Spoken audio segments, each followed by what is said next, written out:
दोस्तों नमस्कार। मैं हिम्मत सेठ एक बार फिर आपके सामने उपस्थित हूँ महावीर समता संदेश चैनल से। आज बात करेंगे दोस्तों, अ, अ, कल एक जॉइंट पार्लियामेंट्री कमेटी की बैठक हुई वन नेशन वन इलेक्शन के को लेकर के। उसकी बात करेंगे। एक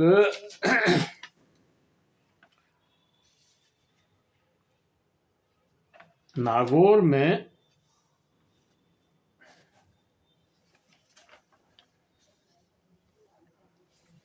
कल नागौर डिस्ट्रिक्ट में एक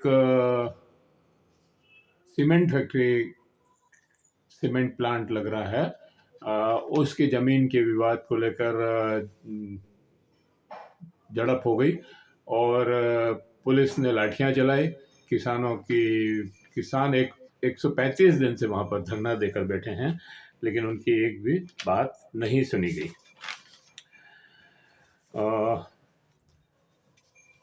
और फिर कल हमारे यहाँ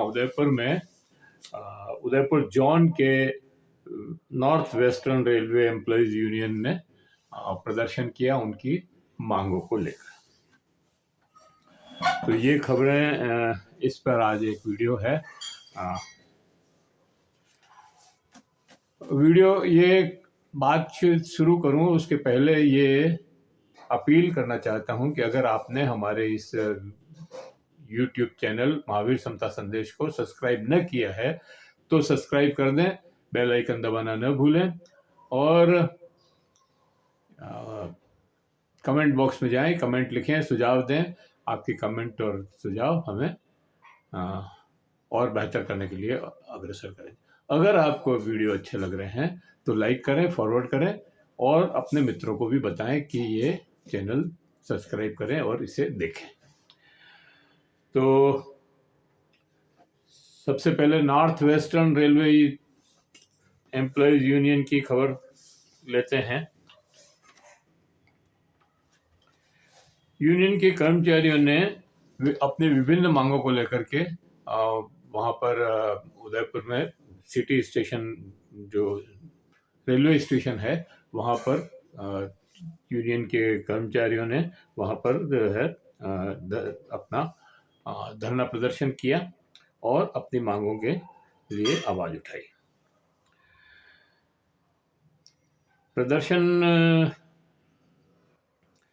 प्रदर्शन में शाम को 5 बजे जो चेतक एक्सप्रेस यहाँ से जाती है 5:20 पे या 5:30 बजे, जो भी टाइम हो उसका, उस समय कर्मचारियों ने जोरदार प्रदर्शन किया और 8वें वेतन आयोग की मांग की। उनकी सबसे बड़ी मांग जो है वो है 8वें वेतन आयोग की घोषणा करना, जल्दी से जल्दी लागू करें, बनाएं उसको।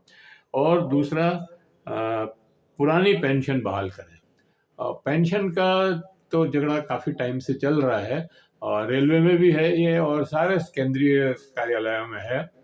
और सरकार ने ये मतलब कांग्रेस पार्टी ने तो ये वादा भी किया था कि अगर हम सरकार में आए तो हम पुरानी पेंशन लागू करेंगे, और उन्होंने कई राज्यों में कर भी दिया। हालांकि वो डिस्प्यूटेड है अभी मामले, हिमाचल में, राजस्थान में,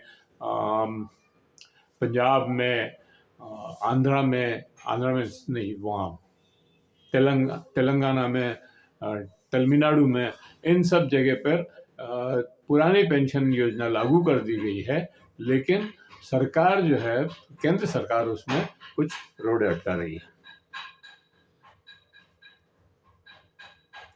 इसी तरह से यूपीएस में सुधार, बोनस की सीलिंग खत्म करने की मांग है।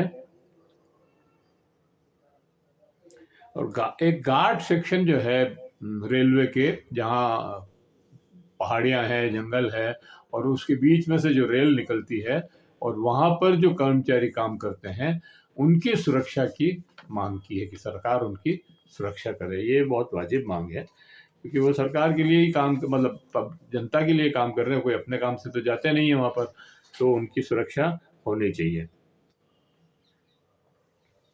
और पीने के पानी की साफ पीने पानी की मांगों का समर्थन में प्रदर्शन किए। प्रदर्शन में सिटी शाखा के सचिव निशित श्रीवास्तव, शाखा अध्यक्ष राजेश विश्नोई, कोषाध्यक्ष मुकेश कुमार मीणा, संजीव मलिक, हेमंत उपाध्याय, ललित भावरी, सुरेंद्र कुमार सोनी, राजेश चौधरी, नीरज शर्मा, BR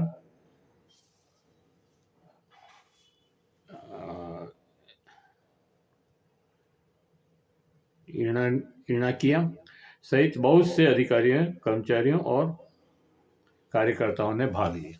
इस प्रदर्शन में दोनों जगह के मतलब महाराणा प्रताप नगर स्टेशन के और सिटी स्टेशन के कर्मचारी मौजूद थे। अब ये नागौर की खबर है। नागौर के किसानों पर लाठीचार्ज किया है।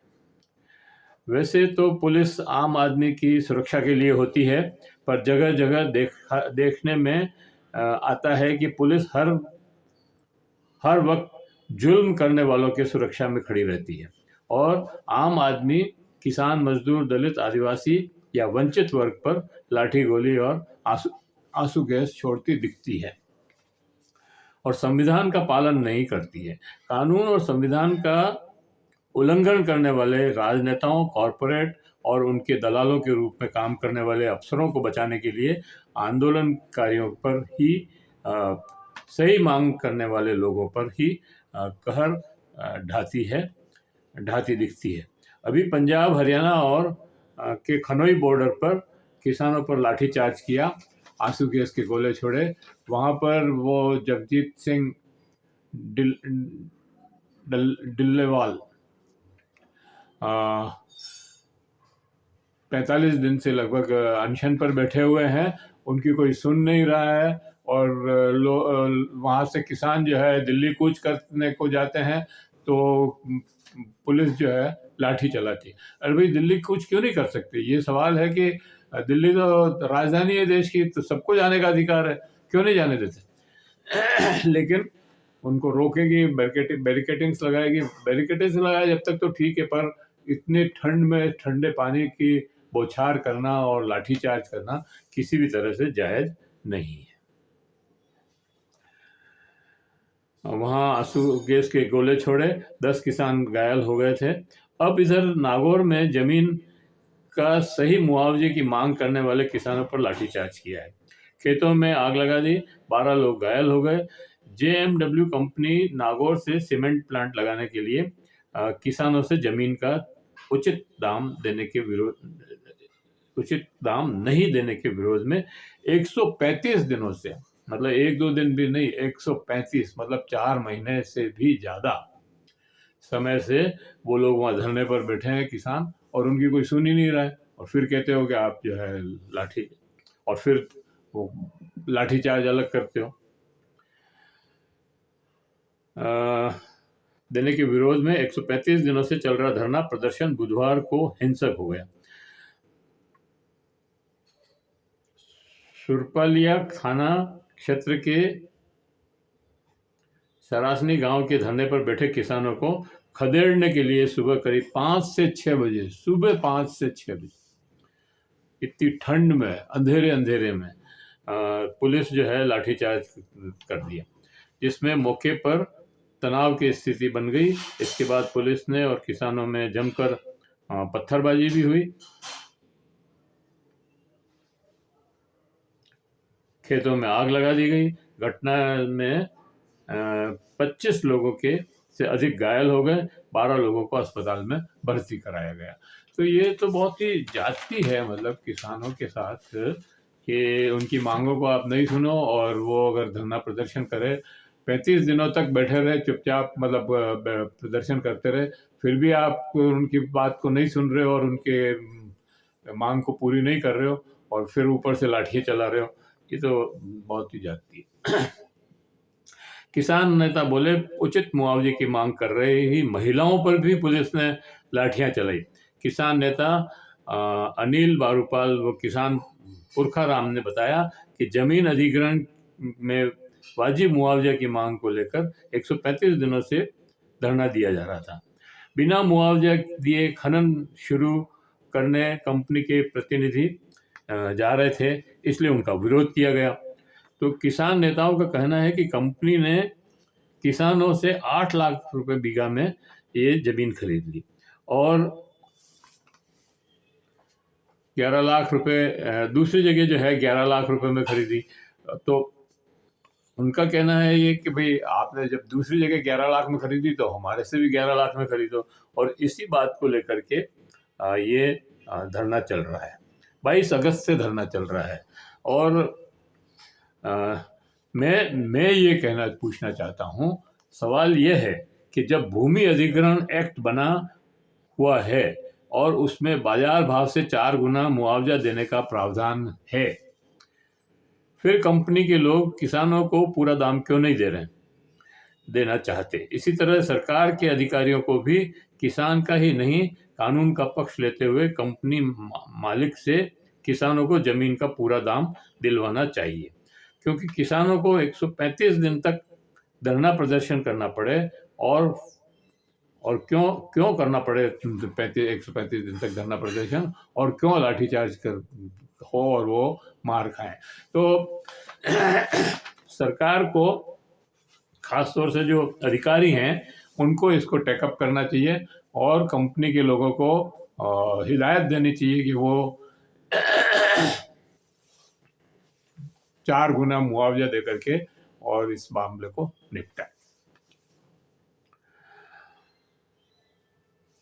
तो दोस्तों, ये नागौर की घटना हुई। वैसे ये किसानों के साथ तो पूरे देश में ही कहीं ना कहीं कुछ न कुछ चल ही रहा है। पंजाब का तो मामला मैंने बताया ही आपको। अभी पिछले दिनों मैंने आपको गंगानगर और उधर का भी, अलवर का भी मामला बताया था। कल दोस्तों एक देश एक चुनाव पर चर्चा करने के लिए जेपीसी की बैठक हुई। ये तो आपको मालूम है कि इस बार पिछले संसद सत्र में एक देश एक चुनाव करवाने के लिए एक विधेयक लोकसभा में रखा गया। बिल रखते समय ही इस बिल पर और चर्चा करने के लिए एक संयुक्त संसदीय समिति बनाई गई और उसको उसमें भेज दिया गया। कल 8 जनवरी को उसकी पहली बैठक में भी उस बैठक में एक नीले सूटकेस में 18,000 पन्नों की पूर्व राष्ट्रपति रामनाथ कोविंद की अध्यक्षता में बनी कमेटी की एक रिपोर्ट जो है रखकर सभी सदस्यों को दी गई। इस बैठक में भाजपा ने बिल का पक्ष लिया, वहीं कांग्रेस व विपक्ष ने इस बिल का पुरजोर विरोध किया। कानून मंत्रालय के प्रेजेंटेशन के बाद कांग्रेस सांसद प्रियंका गांधी व विपक्ष के सांसदों ने एक साथ चुनाव करवाने से खर्च कम होने के दावे पर सवाल उठाए। विपक्ष ने पूछा कि क्या 2004 लोकसभा चुनाव के बाद खर्च का कोई अनुमान लगाया गया था, जब पहली बार सभी 543 सीटों पर ईवीएम का इस्तेमाल किया गया और माना जाता है कि इससे खर्च कम हुआ था। विपक्ष ने कहा कि एक साथ चुनाव करवाने के लिए कई राज्यों की विधानसभाओं का कार्यकाल लोकसभा के साथ जोड़ना पड़ेगा और संवैधानिक मूल्यों का उल्लंघन होगा। भाजपा के सहयोगी पार्टी जेडीयू ने भी सवाल उठाए। प्रियंका गांधी ने यह भी पूछा कि क्या ऐसे चुनावों के लिए ईवीएम की पर्याप्त संख्या उपलब्ध होगी। इससे ये जो मामला है, इसमें भाजपा ने 1957 का उदाहरण दिया है कि जब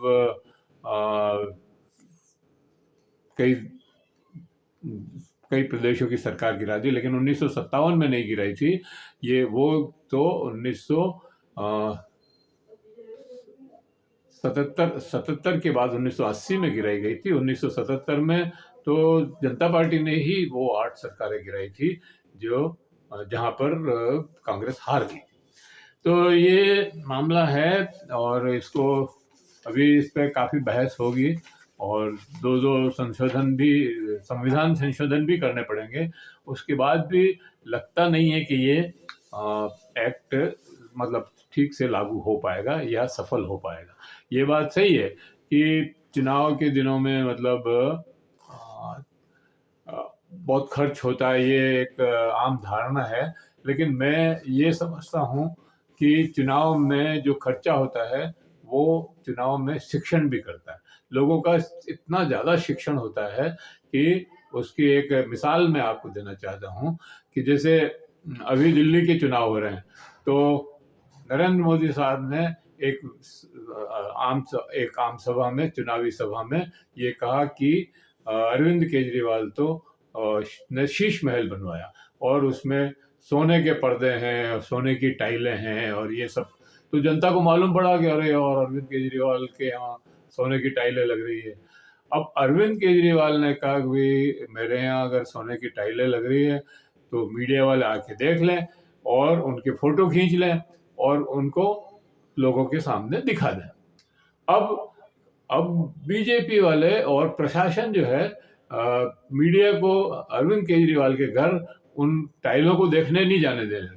मतलब साफ है कि कौन झूठ बोल रहा है और कौन सच बोल रहा है। तो ये शिक्षण जो है, मतलब इससे सबक तो मिलता ही है, इससे शिक्षा तो मिलती ही है। On the contrary Narendra Modi अपने मतलब प्रधानमंत्री का बंगला बनवाने में 450 करोड़ या ऐसा कुछ पैसा खर्च होने वाला है, तो उनका कोई कंपैरिजन नहीं है। तो आप अपनी बात को छुपाने के लिए दूसरों पर तोहमत लगा रहे हैं। ये सारी बातें इलेक्शन के दिनों में ही पता लगती है। तो केजरीवाल ने तो बहुत पहले बनवाया था मकान, जो उसका सुधार किया था, 2 साल हो गए उस बात को। रिन्यूएशन करवाया था उन्होंने, कोई नया मकान नहीं बनाया था। और उस रिन्यूएशन में भी सही बात है कि उनको इतना खर्चा नहीं करना चाहिए, ये बात बिल्कुल सही है। लेकिन ये कहना कि वहाँ सोने के पर्दे लगे हुए हैं और सोने की टाइलें लगे हुए हैं, ये सरासर जाती है, गलत है। इस तरह की अफवाहें नहीं उड़ानी चाहिए, इस तरह की बातें प्रधानमंत्री को तो कम से कम नहीं कहनी चाहिए। तो खैर, इसी टिप्पणी के साथ मैं इस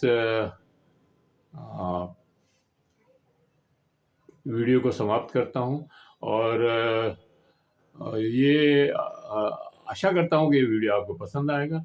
और अपील करना चाहता हूँ कि अगर आपने हमारे इस YouTube चैनल महावीर समता संदेश YouTube चैनल को सब्सक्राइब न किया है तो सब्सक्राइब कर लें, बेल आइकन दबाना न भूलें। और अगर वीडियो अच्छे लग रहे हैं तो लाइक करें, फॉरवर्ड करें और कमेंट बॉक्स में जाएं, कमेंट लिखें, सुझाव दें। आपके कमेंट और सुझाव हमें और बेहतर करने को अग्रसर करेंगे। मैं एक बार फिर कहता हूं आपसे कि हमारे चैनल को सब्सक्राइब करें और लोगों से भी करवाएं। धन्यवाद। जय हिंद, जय भारत।